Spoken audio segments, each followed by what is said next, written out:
them, but we keep all of the personally identifiable information away. So we would never share that. Yeah. But in the future, you have planned to actually collect those kind of data, right? In a more protective way.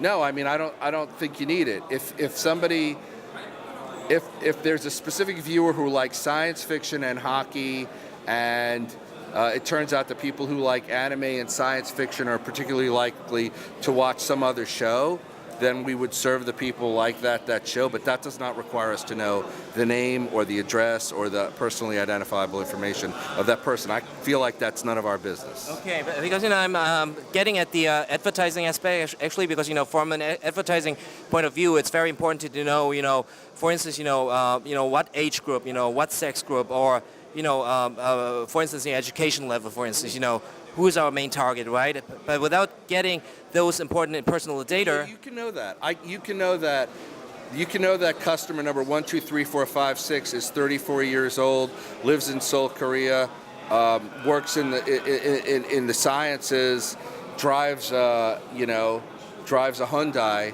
without knowing their name or their address or anything about them personally. You couldn't find them, you couldn't track them down, you don't know anything about who they are, but you know their general collection of behaviors. So you've got basically a population of data sets about people's interests and preferences so that you can give them more of the stuff that they actually want. But the places that Facebook and others, I think, have really gone off the rails is in having people's personal information in a database, like their names, like their credit card. And I'm not saying that Facebook has done this particularly, but the Experian hack or the Yahoo hack or these other things. The reason people get really aggravated is because this is people's personal information or the names of their children. That stuff should be respected. It should be kept off to the side. You do not need to know that stuff to run your business.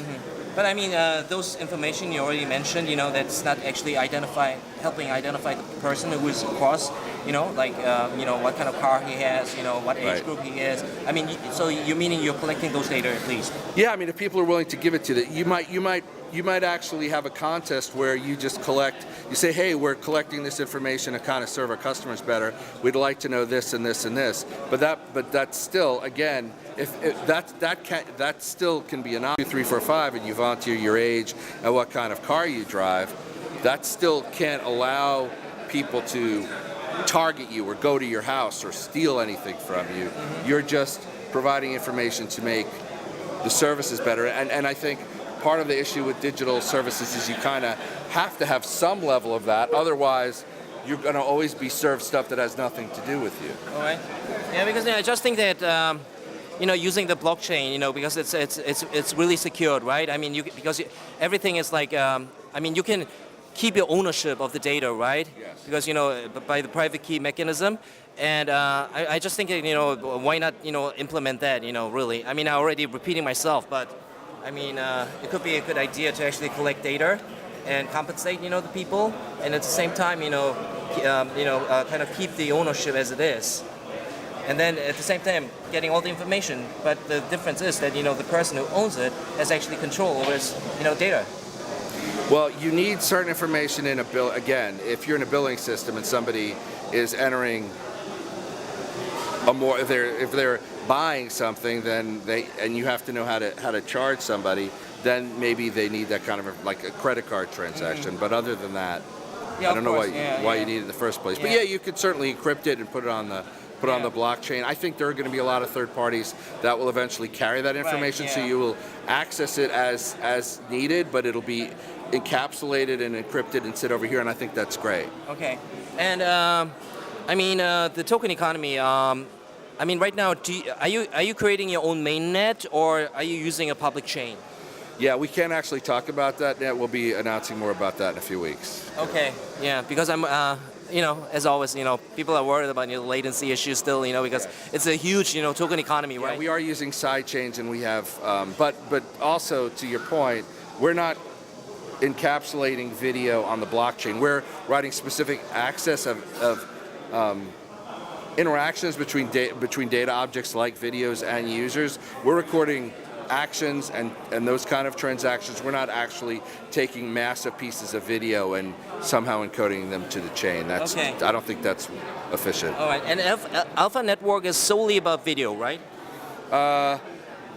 Yeah, I mean, it's a video platform that does other things, but it's primarily a video platform, right? Okay, and I mean, because you are before your start, and I mean, actually, I had a question in my mind, and it's kind of getting away right now. And what was my question? I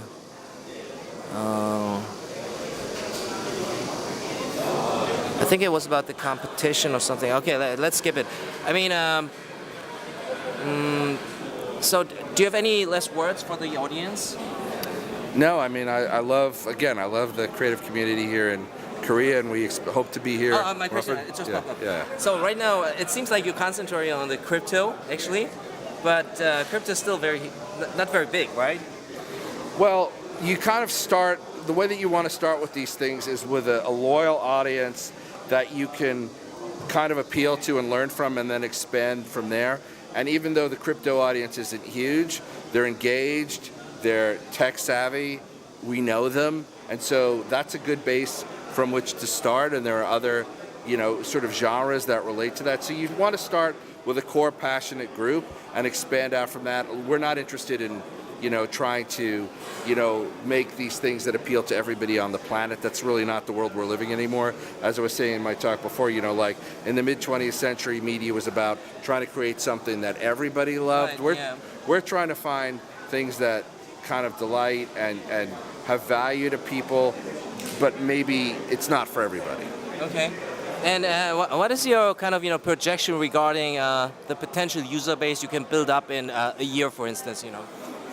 Yeah, I don't know that we would talk about that yet. We have projections, but I mean, I think you start where you are, and you know that with these platforms, usually you acquire a loyal base, and then you look for your House of Cards equivalent, or the hit that brings in large audiences. But you can try to predict that, but it's not really meaningful. What you want to do is have really talented people who listen to their audiences and are constantly trying to serve their audiences and get them stuff that the audiences love, and then you usually win. Okay. And what would be the major kind of video areas, like because you already mentioned about documentaries, and then also like this kind of video.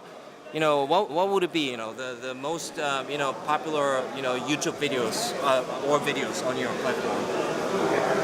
Regarding crypto. Yeah, I mean, we're working with specific influencers in specific categories, but esports would definitely be an area that we really want to focus on. There are certain comedians that we really want to focus on, but I mean, you'd have to actually watch the stuff to understand the sensibility and the things that yeah. Okay, Leslie, can you talk us a little bit about your team? Who's behind the project, and why they are most qualified to kind of make this project a success? Yeah, sure. So the two major institutional partners, as I said, we have are IBM, both IBM Cloud Video and IBM Watson AI. And I think both of those teams are fantastic, really dedicated. They're deep benches, so we have sort of, even though again we're a startup, we have access to sort of billions of dollars in technology, and they're interested in the same things, in growing innovative new platforms, so that's great. Our technologists include the guy who launched both the testnet and the mainnet for EOS. We've got folks who've launched multiple networks. We've got people who've worked on some of the biggest movies in Hollywood, marketed some of the biggest movies in Hollywood.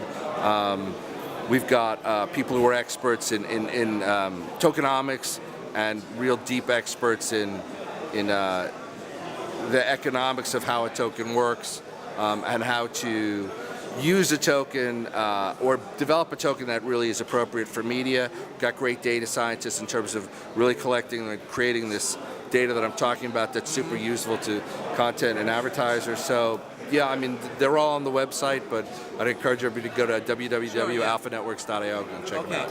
And what is your current ICO plan? Are you running an ICO right now, or is it still in a private sale? It's a private sale, yeah. Okay, and until when? Probably through the end of September. Okay, and do you think Korea will be a big market for you? Yeah, we love Korea. Again, it's a very strong content creation community, strong tech community, so we expect to be here a lot, and we'll see how it goes. Okay, good luck with that. And Do you have any last words? No, it was good to meet you. Oh yeah. Okay, sure. Take care. Okay, this was Tom Koo from Tom Koo Live with Seth, and it was a very good, wonderful, interview we had. And get ready for the next challenge next time. Bye bye. Thank you very much, Stan. That was fun. Yeah.